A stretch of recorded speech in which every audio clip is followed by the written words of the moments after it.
Kalawan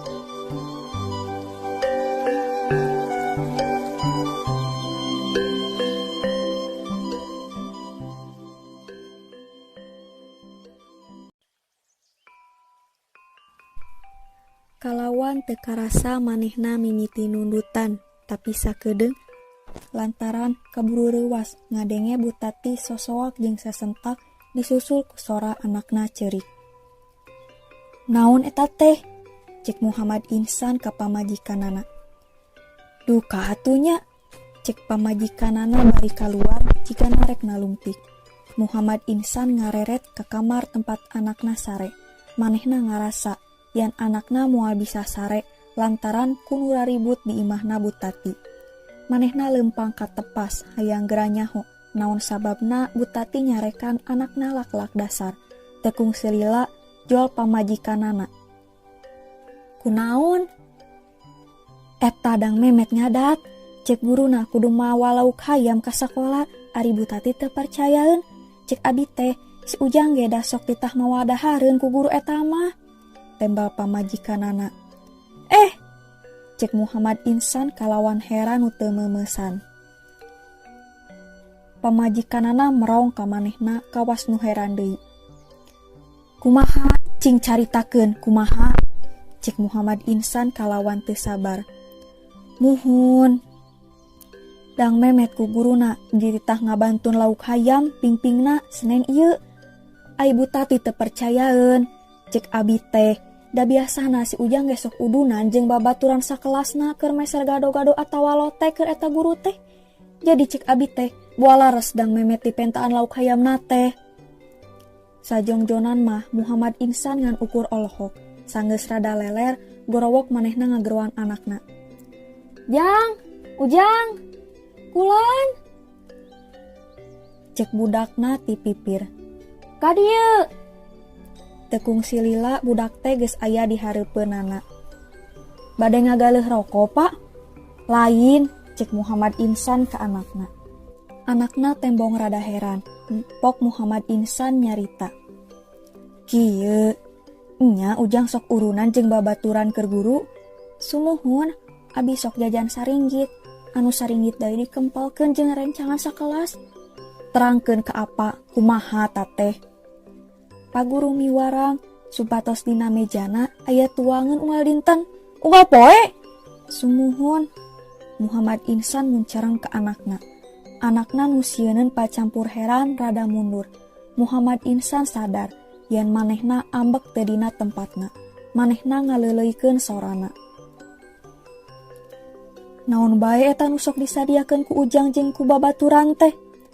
"Gado-gado atana pilotek, seseringna mah gado-gado."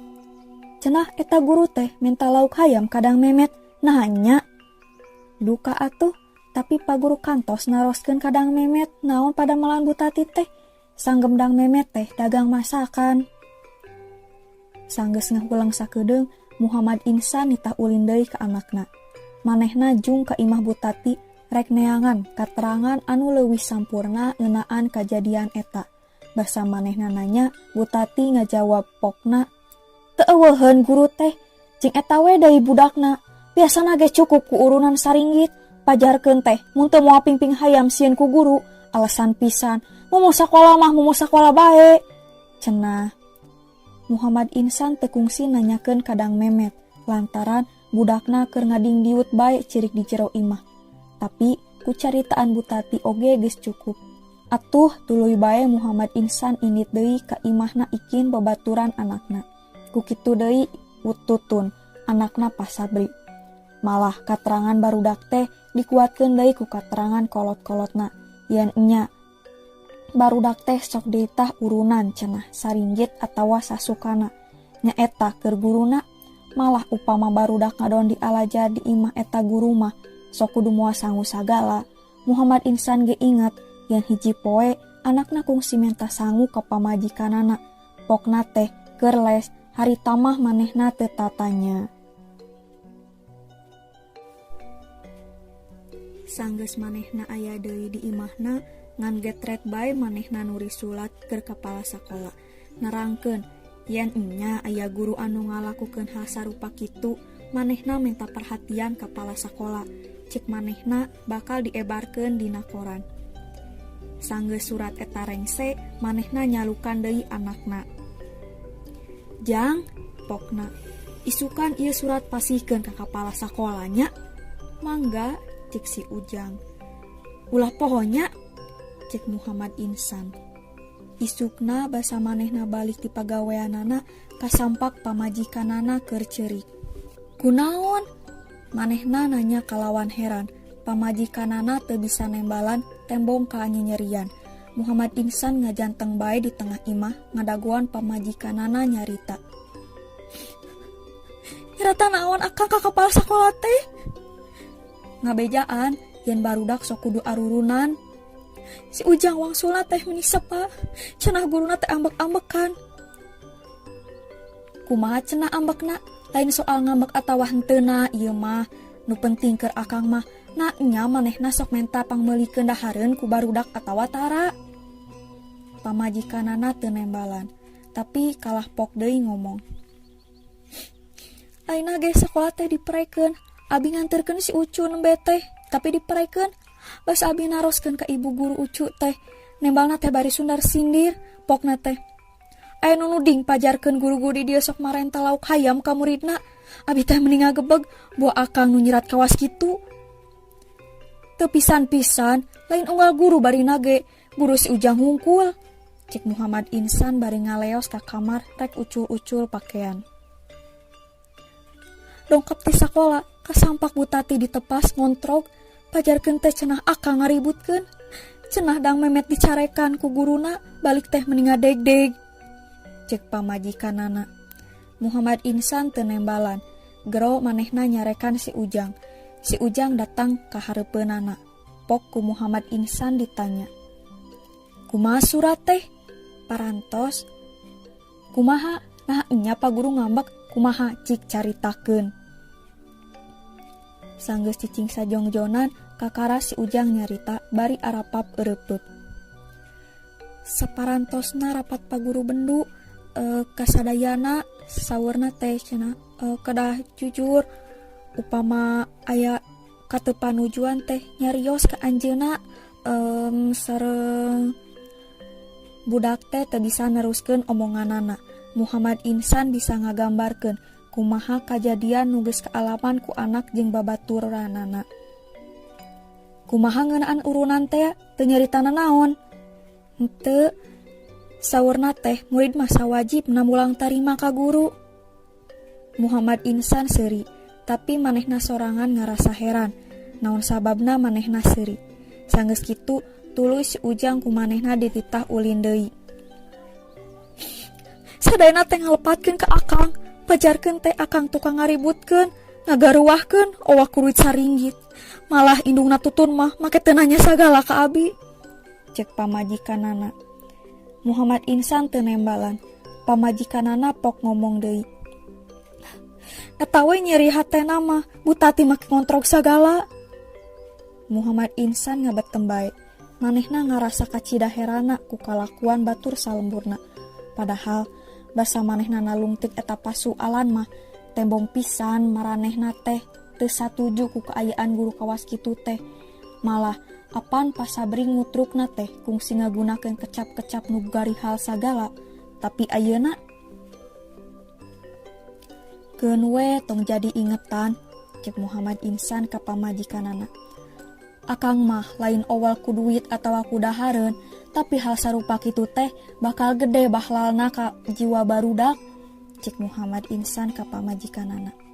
Pamajikanana teu nyaritana naon, ngan leos bae manehna indit ka dapur. Sanggeus pamajikanana ka dapur, Muhammad Insan leos ka kamarna, maksudna rek reureuh. Sanggeus ucul-ucul, dug manehna ngadeg, tapi teu kungsi lila manehna ngadenge pamajikanana jegruk deui ceurik di dapur. Manehna kapaksa hudang, tapi barang manehna nepi ka lawang dapur oge pamajikanana geus nyampeurkeun. Nu kitu teh mah da akang. Cenah Muhammad Insan teu nyaritana naon. Abi bae nu kan tepuhana mah, cek pamajikanana antara inghakna nu bareurat pisan. indungna si Wardi mentok di jalan. Akang nu kitu mah atuh da meser minyak gaya maneh teu dipasihan. Sadayana tetangga ngamarusuhan ka urang. Minyak kumaha? Cik Muhammad Insan. Minyak aya oge pajarkeun teh teu aya. Jeung bari kudat gede deui tukang warung teh. Ari abi geus mios teh maneh tarik pisan ka kuping pajarkeun teh si tukang ngaributkeun mun anakna teu ditaekeun mah moal bisa kumaha cenah. Muhammad Insan teu nembal ka pamajikanana. Manehna teu nyangka yen tindakanana bakal meunang reaksi anu kawas kitu. Manehna mikiran hal eta bari ngaleos ka kamar deui, tapi kakarasa babaraha lengkah pamajikanana geus ngomong deui. Kumaha rencang sangu ayeuna? Deng panginten kerah digoreng. Muhammad Insan ngahulang. Manehna terang yen di lemurna teu aya deui warung salian warung tatanggana anu ngaramusuhan teh. Sanggeus mikir sajongjonan, pok manehna ngomong, "Beuleum we." Ngadenge omongan kitu teh ngan segruk deui pamajikanana ceurik deui bari ngaleos ka dapur. Muhammad Insan teu tulus ka kamarna. Manehna ngajanteng bae dina bangbarung kamar. Manehna teu kira-kira ngarasa herana ku kajadian anu teu disangka-sangka kawas kitu. Teu sangka tatangga-tatanggana nu anak-anakna ku manehna ditulungan tina tindakan hiji guru bakal kitu sikapna ka manehna. Boa nya manehna Muhammad Insan anu ngabogaan maksud hayang nulung teh anu salah. Boa kalakuan guru nu sok menta-mentaan urunan ka barudak teh bisa ditarima. Muhammad Insan nyaho yen guru zaman ayeuna mah kacida waluratna hirupna. Jadi bisa kaharti upama nepi ka poho, nepi ka tega ngalakukeun tindakan nu sarupa kitu. Jeung deui boa teuing barudak bae anu ngagedekeun eta pasualan mah maklum barudak teh. Ujang, kulan. Kadenge si Ujang nembalan, ngadenge lengkahna ngadeuketan ti pipir. Manehna rek nanya deui ka si Ujang, lamun eta pasualan teh digedekeun ku barudak atau ku kolot-kolot barudak anu kungsi karuku lutus. Manehna sadia dimenta hampura ka guru eta. Tapi samemeh manehna hayang nanya ka deui ka si Ujang, kabeneran teu kungsi lila si Ujang geus aya di hareupeunana. Naha nya guru eta teh sok menta pangmeulikeun dahareun. Naha nya lamun teu aya kadaharan di kelas sok ambek-ambekan, cek Bu Tati jeung cek Tato deui. Pak guru teh sok ambek-ambekan lamun teu aya dahareun teh. Naha nya? Sumuhun, cek si Ujang. Ari guru nu sajen sok aya nu kitu. Tara, cek si Ujang. Nah kabeh barudak sok arurunan. Kelas 3 mah sadayana, cek si Ujang. Si Obing kantos alimeun sakola, margi bapana teh tegaduhan artos keur makelan si Obing. Si Obing alimeun sakola, margi tegaduh keur urunan. Jung ayeuna mah ulin deui, cek Muhammad Insan ka anakna. Peuting eta pamajikanana nyarita ka manehna. Upami pikieun mah panginten ku abi dicaram akang nulis serat teh.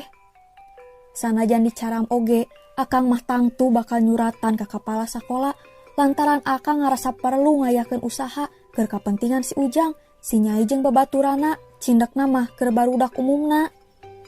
Pamajikanana telemek teu nyarek. Kulantaran kitu Muhammad Insan ngarasa perlu ngaluruskeun caritaanana. Akang mah ngarasa moal sanggup ngawariskeun naon ka anak urang teh. Mimi oge nyaho, apan sakieu buktina kahirupan urang teh boro-boro bakal bisa ngawariskeun naon jagat teh. Kulantaran eta, lamun akang hayang ngabeklan barudak di dunya teh ngan kudu aya di akang. Muhammad Insan ngadago-dago omongan ti pamajikanana, tapi teu ngaluarkeun caritaanana. Jadi pok deui manehna nu ngomong. Ku akang karasa kumaha sangsarana hirup urang ayeuna, lain bae dina kahirupan lahir, tapi pangpangna keur akang mah dina kahirupan batin. Pepeurieun urang ayeuna hirup kawas kieu, cing atuh kahayang teh barudak mah ulah ngalaman. Kahayang teh barudak urang mah ulah ngalaman ka aya anu kawas kieu. Manehna kudu ngarasa hirup aman, kudu ngarasa yen di dunya teh aya kadilan. Yen jalma-jalma sejen bakal ngalakukeun keadilan ka manehna. Kawas maranehna ka jalma sejen. Naha ku emutan akang bakal kahontal cita-cita akang teh. Maksud abi kieu, naha zaman nu bakal kaalaman ku barudak teh bakal langkung sae tibata nuker ke alaman ku urang ayeuna ku usaha akang ayeuna teh. Ari jelema mah ngandar manana dajeng usaha. Bisa jadi zaman anu adil makmur teh lilah keneh kahontalna. Komo lamun nenjo kaayaan kawas kieu mah. Muhammad Insan eureun heula nyaritana. Manehna inget deui kana pangalamanana basa tumpak oplet ka ujung berung. Inget deui kana dongeng adina, oge kakakara ka alaman mangkukna. Tapi lain hartina urang kudu cicing teu usaha atawa teu kudu ngilu jeung batur ngalakukeun hal-hal anu bakal ngahalangan kana ngahontalna masyarakat adil jeung makmur teh. Urang kudu usaha satekah pola. Jeung deui akang percaya yakin pisan yen saknyana mah teu urang hungkul anu butuh keadilan teh, tapi mang juta-juta rakyat Sunda, rakyat Indonesia. Namun aya nu ngarasa teu perlu keadilan, saknyana mah lain teu perlu, tapi nyangka teu perlu. Da ari manusia mah ku sifat kamanusiaan nu diantarana ditembongkeun ku keadilan, kanyaah, kasabaran jeung sajabana. Teu ngartos abi mah nah cita-cita akang anu sae sapertos kitu teh beuteung kahartoseun ku tatangga-tatangga mah kalkah ngarumusuhan ka abi. Akang oge teu ngarti, tapi da kanyataan ku urang kudu ditarima, itung-itung pangorbanan keur hiji kahayang. Keun we, sugan engke oge bakal ngartieun, cek Muhammad Insan. Isukna balik ti pagawean, Muhammad Insan gancang nanya ka si Ujang. Naha eta guru teh masih keneh minta urunan atawa henteu. Pak guru mah teu sasaurana naon, tapi rencangan saririeun, teras bae urunan sareng meser gado-gado deui, cek si Ujang. Teu sasaurana naon Pak guru, teu nyaram ka maraneh? Henteu, teras bae dituang ku Pak guru teh, tembal si Ujang. Muhammad Insan ngarasa heran kana tindakan eta guru. Naon bae atuh anu dirapatkeun guru-guru sanggeus manehna ngirim surat ka kapala sakola teh. Manehna oge ingat yen mun teu salah mah guru teh tara meunang barang dahar di jero kelas, kulantaran kitu manehna ngan ukur bisa ngahuleng. Teu aya jalan sejen jigad sakalian ti kudu nepungan kapala sakola teh ya. Pikirna, tuluy manehna nita si Ujang ulin deui. Manehna nangtukeun yen poe isukan manehna rek nepungan kapala sakola teh. Tapi kalawan teu disangka-sangka isukna manehna aya halangan. Nyaeta kudu ngalongok lanceukna anu ngalahirkeun di rumah sakit. Atuh kulantaran kitu rencanana teh kapaksa kudu dipundurkeun ka isukanana deui. Isukna basa maneh datang ti pagaweanana ka tembong paroman pamajikanana marahmai. Manehna gancang nanyakeun naon sababna. Ayeuna mah kapala sakola teh tos uningan, taroskeun ka si Ujang gra. Sanggemna ayeuna mah teu kenging aya barudak anu ngabantuan tuangan ka jeroeun sakola teh, taroskeun geura ka si Ujang. Sanggeus jongho ka si Ujang, gancang Muhammad Insan nanyakeun sagala kajadian nu kaalaman ku anakna di sakolana. Si Ujang nerangkeun kalawan taliti pisan. Dinten tadi guru kelas 3 teh lebat margi angkat ka Tegal. Janten anu ngawulang di kelas 3 teh bapak kapala. Basa bapak kapala ningali gado-gado dina meja, anjeunna teh naroskeun kanggo saha eta gado-gado teh. Sanggem barudak biasana oge da sok aya gado-gado kanggo Pak Guru. Pak Kapala sakola bias rarayna reuaseun panginten. Teras anjeunna naroskeun deui saha anu miwarang meser gado-gado. Sanggem barudak teh Pak Guru. Pak Kapala sakola gogodeg teras sasauran, wireh barudak teu kenging pangmeserkeun tedaeun kanggo guru mana bae oge. Teras Pak Kapala sakola teh gogodeg deui dinten eta anjeunna teu cios ngawulangna. Jiga nama kepala sakola teh teu percayaeun kana surat manehna, cek Muhammad Ihsan dina hatena. Manehna ngarasa bungangang, dekung silila manehna ngadenge sora awewe ngagaruruh di hareupeun warung tatanggana. Muga-muga dilepas tah guru tukang meres barudak teh, cek Bu Tati eces tur tarik pisan. Jiga nama bakal dilepas, cek indungna Obing. Taksir geura saringgit unggal poe, sataun oge geus sabaraha meureun, cek Ibu Sabri. Mimiti mah kepala sakola teh percayaeun yen eta guru teh sok marares budak, tapi basa eta guru init-initan cenah kapergo lantaran barudak teh teu tararangeun eta guru init-initan. Tuluy bae mareuli gado-gado kawas biasa, jadi we kapergo. Tapi ujuk-ujuk cepuai anu kera ribut ngarobrol sukan-sukan teh cara rempe. Muhammad Insan ngarasa heran. Manehna tuluy lempang katepas. Barang manehna nepi katepas, kasampak pamajikanana kakara datang kadinya tas di warung. Paroman pamajikanana angkeb. Kunaon? Sugang teh bade ngarawuhan. Tembal pamajikanana.